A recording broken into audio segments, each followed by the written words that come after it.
गौरी पुत्र गणेश भगवान की जय। श्री शिवाय नमस्तुभ्यम। प्रिय भक्तजनों, शुक्ल पक्ष और कृष्ण पक्ष में त्रयोदशी तिथि को जो व्रत शनिवार के दिन पड़ता है उसे शनि प्रदोष व्रत कहा जाता है। त्रयोदशी का दिन भगवान शिव जी को समर्पित है और शनिवार को शनि देव की पूजा किए जाने का विधान है और भगवान शिव जी को शनि देव का आराध्य देव माना जाता है।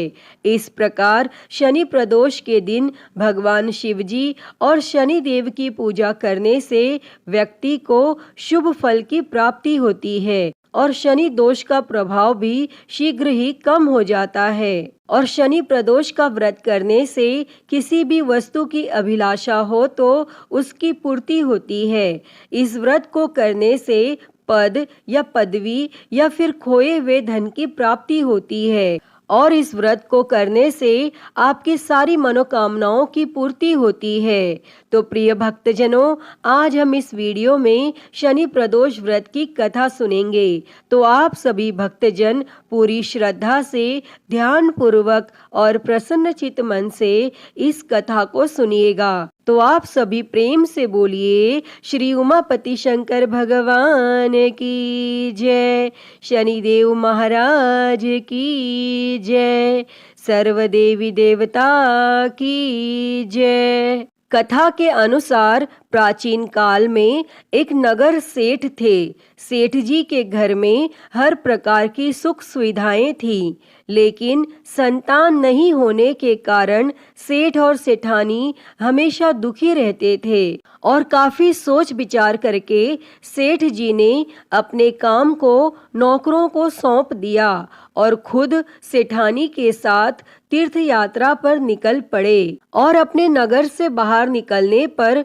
उन्हें एक साधु मिले जो ध्यान मग्न बैठे थे। तब सेठ जी ने सोचा क्यों न साधुओं से आशीर्वाद लेकर आगे की यात्रा की जाए और यह सोचकर सेठ और सेठानी साधुओं के निकट बस गए। और जब साधुओं ने आंखें खोली तो उन्हें पता चला कि सेठ और सेठानी काफी समय से आशीर्वाद की प्रतीक्षा में बैठे हैं। तब साधु ने सेठ और सेठानी से कहा कि मैं तेरा दुख जानता हूँ, तुम शनि प्रदोष व्रत करो, इससे संतान सुख प्राप्त होगा। तब साधु ने सेठ और सेठानी को प्रदोष व्रत की विधि बताई और शंकर भगवान की यह वंदना बताई। हे रुद्र देव शिव नमस्कार, शिव शंकर जग गुरु नमस्कार, हे नीलकंठ सुर नमस्कार, शशि मौली चंद्र सुख नमस्कार, हे उमाकांत सुधि नमस्कार, उग्रत्व रूप मन नमस्कार, ईशान ईश प्रभु नमस्कार, विश्वेश्वर प्रभु शिव नमस्कार। तब सेठ और सेठानी साधु से आशीर्वाद लेकर तीर्थ यात्रा के लिए आगे चल पड़े और तीर्थ यात्रा से लौटने के बाद सेठ और सेठानी ने मिलकर शनि प्रदोष व्रत किया और जिसके प्रभाव से उनके घर एक सुंदर पुत्र का जन्म हुआ और खुशियों से उनका जीवन भर गया। भक्तजनों, शनि प्रदोष व्रत कथा हमें धार्मिक और आध्यात्मिक दृष्टिकोण से जीवन के महत्वपूर्ण मूल्य को समझाती है। यह व्रत हमें संयम, ध्यान और धार्मिक साधना की महत्ता को सिखाती है। इसके माध्यम से हम अपनी आत्मा को शुद्धि और शक्ति प्राप्त करते हैं जो हमें जीवन की भावनाओं का सामना करने में मदद करती हैं। अतः ही भगवान भोलेनाथ जी इस कथा को कहते, सुनते और हुंकारा भरते सभी पर अपनी कृपा सदैव बनाए रखना। तो सभी प्रेम से बोलिए श्री शंकर पार्वती भगवान की जय। प्रिय भक्तजनों, आइए अब सभी मनोकामनाओं को पूरी करने वाली अगली कथा को सुनते हैं। तो सभी प्रेम से बोलिए श्री शंकर पार्वती भगवान की जय। प्राचीन काल में एक गरीब पुजारी हुआ करता था। उस पुजारी की मृत्यु के बाद उसकी विधवा पत्नी अपने भरण पोषण के लिए पुत्र को साथ लेकर भीख मांगती हुई शाम तक घर वापस आती थी। एक दिन उसकी मुलाकात विदर्भ देश के राजकुमार से हुई, जो कि अपने पिता की मृत्यु के बाद दर दर भटकने लगा था और उसकी यह हालत पुजारी की पत्नी से देखी नहीं गई और वह उस राजकुमार को अपने साथ अपने घर ले आई और अपने पुत्र के जैसा उसे रखने लगी। एक दिन पुजारी की पत्नी अपने साथ दोनों पुत्रों को शांडिल्य ऋषि के आश्रम ले गई और वहां उसने ऋषि से शिव जी की प्रदोष व्रत की कथा एवं विधि सुनी तथा घर जाकर अब वह भी प्रदोष व्रत करने लगी। और एक बार दोनों बालक वन में घूम रहे थे। उनमें से पुजारी का बेटा तो घर लौट गया, परंतु राजकुमार वन में ही रह गया।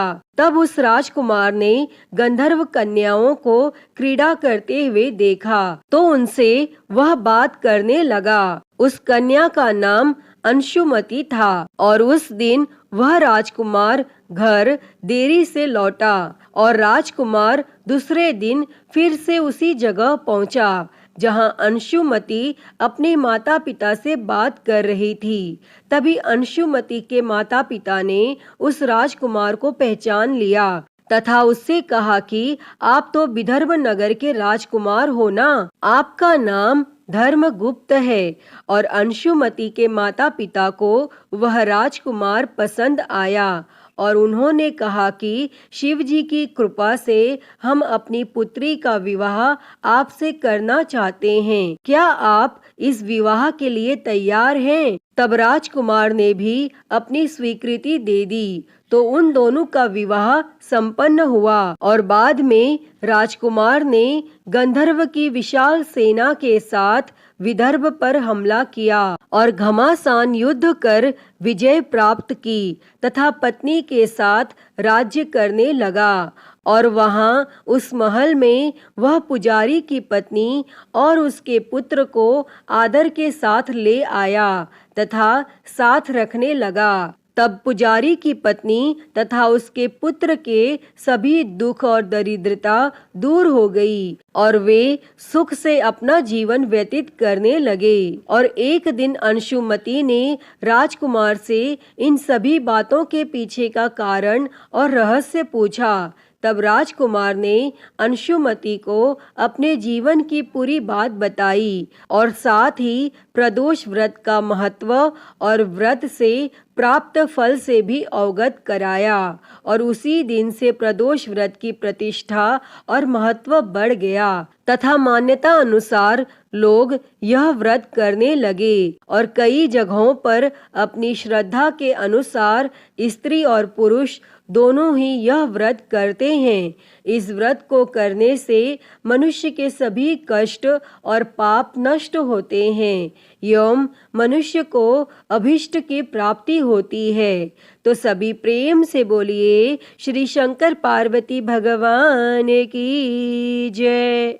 प्रिय भक्तजनों, आइए अब सुनते हैं सभी मनोकामनाओं को पूरी करने वाली अगली कथा। एक समय स्वर्गलोक में इस बात पर विवाद छिड़ गया कि 9 ग्रहों में से सबसे बड़ा कौन है। यह विवाद इतना आगे चला गया कि यह एक युद्ध की स्थिति बन गई। इस बात के निष्कर्ष पर पहुंचने के लिए सभी देवता देवराज इंद्र के पास पहुंच गए और उन्होंने कहा, हे देवराज, अब आप ही निर्णय करें कि हम सब में सबसे बड़ा कौन है। देवताओं द्वारा पूछे गए इस सवाल से देवराज इंद्र उलझन में पड़ गए। तब इंद्रदेव ने कहा कि मैं इस प्रश्न का उत्तर नहीं दे सकता हूँ, मैं असमर्थ हूँ। इस सवाल का जवाब पाने के लिए वह सभी पृथ्वी लोक में उज्जैनी नगरी के राजा विक्रमादित्य के पास गए।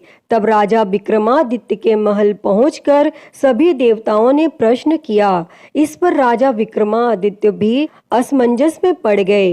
वो सोच रहे थे कि सभी के पास अपनी अपनी शक्तियां हैं जिसके चलते वो महान हैं। अगर किसी को छोटा या बड़ा कहा गया तो उन्हें क्रोध के कारण काफी हानि हो सकती है।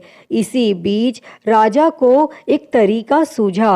उन्होंने 9 तरह की धातु बनवाई, जिसमें स्वर्ण, रजत, कांसा, ताम्र, सीसा, रांगा, जस्ता, अभ्रक व लोहे शामिल थे। तब राजा ने सभी धातुओं को एक एक आसन के पीछे रख दिया और इसके बाद उन्होंने सभी देवताओं को सिंहासन पर बैठने के लिए कहा।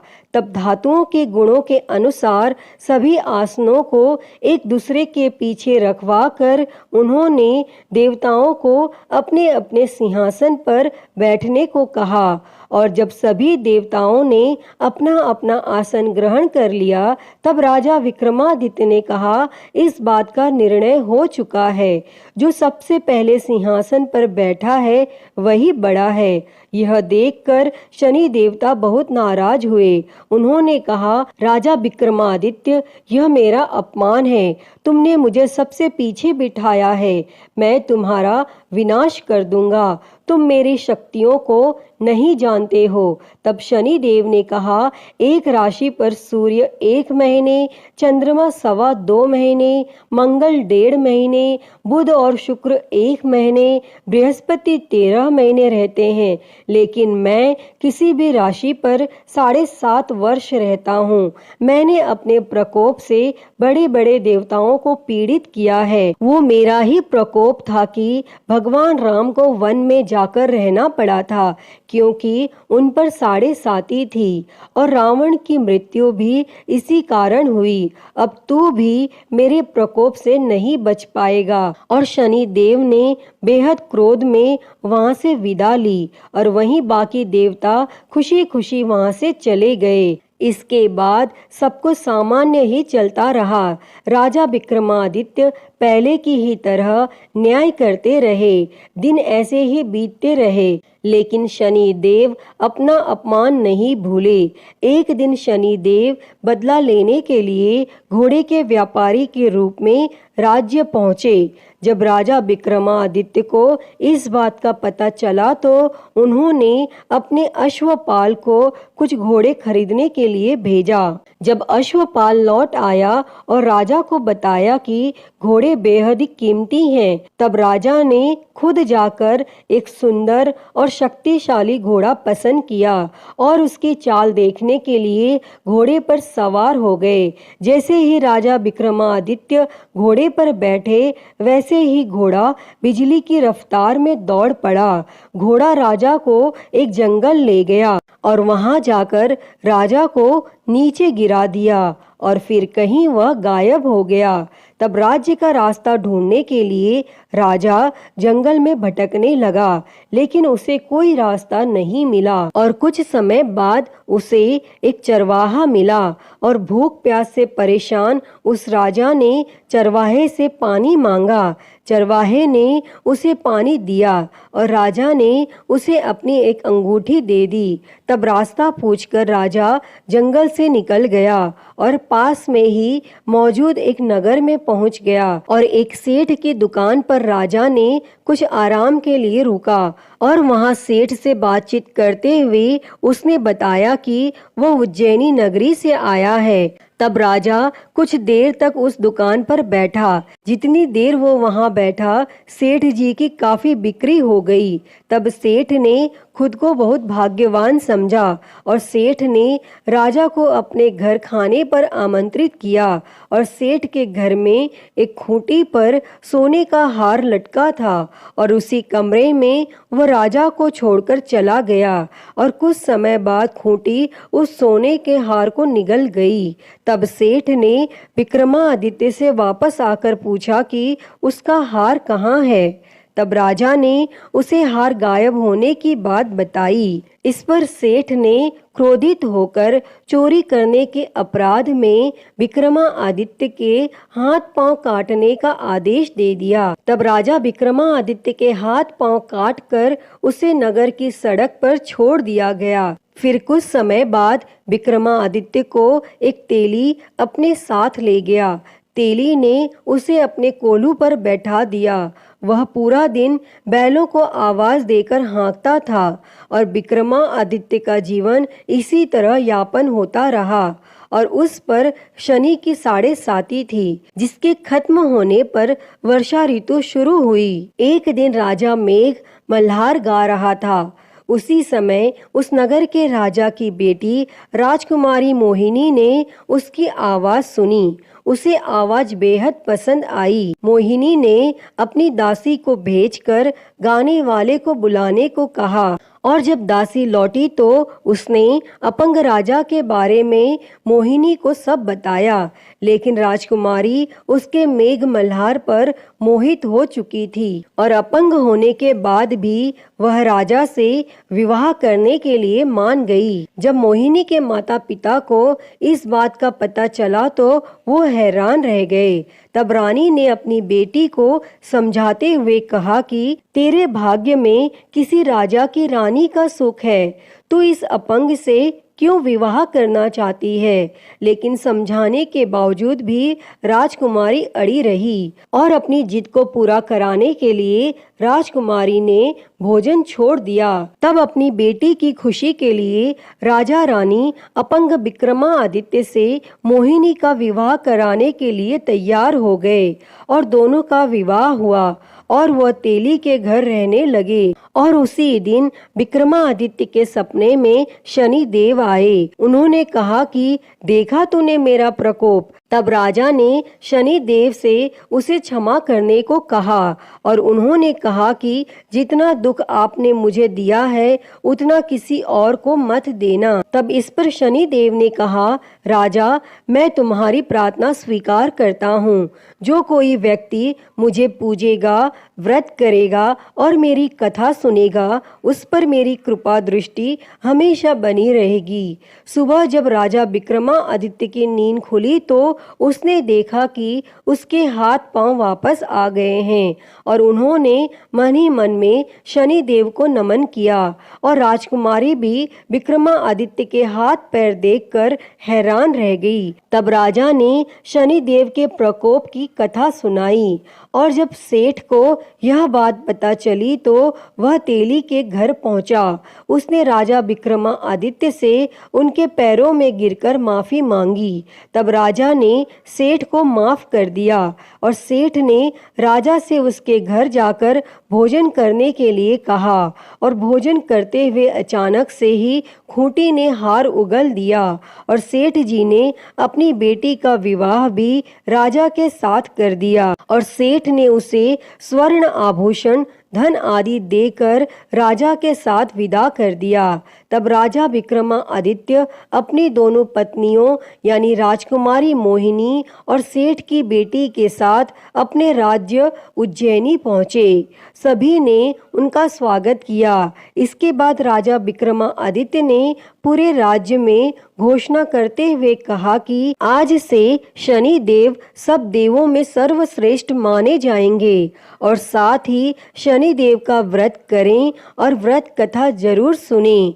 यह देखकर शनि देव बहुत खुश हुए। व्रत करने और व्रत कथा सुनने से शनि देव की कृपा रहने लगी और लोग आनंद पूर्वक रहने लगे। अतः हे शनि देव जी, जैसी कृपा आपने राजा विक्रमादित्य पर की, वैसी ही कृपा इस कथा को कहते, सुनते और हुंकारा भरते पर करना।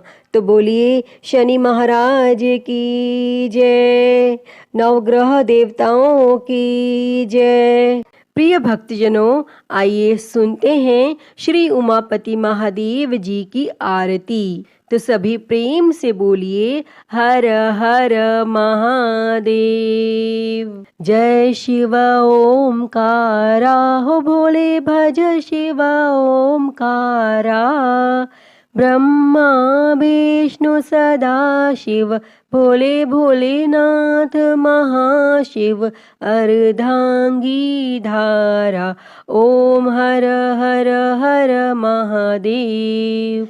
एकानन चतुरानन पंचानन राजे हो भोले पंचानन राजे। हंसासन गरुड़ासन हंसासन गरुड़ासन वृषवाहन साजे। ओम हर हर हर महादेव। दो भुज चार चतुर भुज दस भुज अति सोहे हो भोले दस भुज अति सोहे। तीनों रूप निरखता भोले जी का रूप निरखता त्रिभुवन जन मोहे। ओम हर हर हर महादेव। अक्षमाला बनमाला मुंडमाला धारी भोले मुंडमाला धारी। चंदन मृग मद सोहे चंदन मृग मद सोहे भोले शुभकारी। ओम हर हर हर महादेव। श्वेतांबर पीतांबर बाघांबर अंगे ओ भोले बाघांबर अंगे। सनकादिक ब्रह्मादिक सनकादिक ब्रह्मादिक भूतादिक संगे। ओम हर हर हर महादेव। कर के मध्य कमंडल चक्र त्रिशूल धरता हो भोले चक्र त्रिशूल धरता। जग करता जग भरता जग करता जग भरता जग संहार करता। ओम हर हर हर महादेव।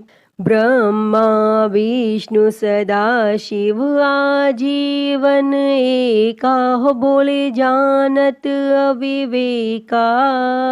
प्रणव अक्षर के मध्य ओम अक्षर के मध्य ये तीनों एका। ओम हर हर हर महादेव। काशी में विश्वनाथ विराजे नंदी ब्रह्मचारी हो भोले नंदी ब्रह्मचारी। नित उठ दर्शन पावत रुचि रुचि भोग लगावत महिमा अति भारी। ओम हर हर हर महादेव। त्रिगुण स्वामी जी की आरती जो कोई नर गावे हो भोले जो कोई नर गावे। कहत शिवानंद स्वामी जपत हलाहल स्वामी सुख संपत्ति पावे। ओम हर हर हर महादेव। जय शिव ओमकारा हो भोले भज शिव ओमकारा। ब्रह्मा विष्णु सदा शिव भोले भोलेनाथ महाशिव अर्धांगी धारा। ओम हर हर हर महादेव। ओम हर हर हर महादेव। अच्युतं केशवं राम नारायणं कृष्ण दामोदरं वासुदेवं हरे। श्रीधरं माधवं गोपिकावल्लभं जानकी नायकं श्रीरामचन्द्रं भजे।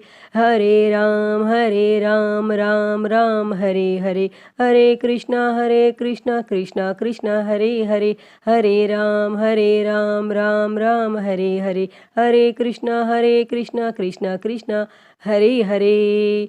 बोलिए भगवान श्री रामचंद्र जी की जय। वृंदावन बिहारी लाल की जय। काशी विश्वनाथ महादेव की जय। श्री गणेश जी महाराज की जय। माँ भगवती की जय। धर्म की जय हो अधर्म का नाश हो। प्राणियों में सद्भावना हो, विश्व का कल्याण हो, गौ हत्या बंद हो, गौ माता की सेवा हो, विश्व में शांति हो। ओम शांति शांति शांति ही। ओम नमः शिवाय। नमो नीलकंठाय। ओम नमः पार्वती पते। हर हर महादेव। हर हर महादेव। हर हर महादेव। हर। प्रिय भक्तजनों, तो मैं उम्मीद करती हूँ कि आपको आज की यह कथा पसंद आई होगी, और अगर वीडियो अच्छी लगी हो तो इसे लाइक करें, ज़्यादा से ज़्यादा शेयर करें, और कमेंट बॉक्स में शंकर पार्वती भगवान की जय लिखना ना भूलें। और हरिहर भक्ति चैनल को सब्सक्राइब कर नोटिफिकेशन बेल को ज़रूर ऑन कर लें। हर हर महादेव। धन्यवाद।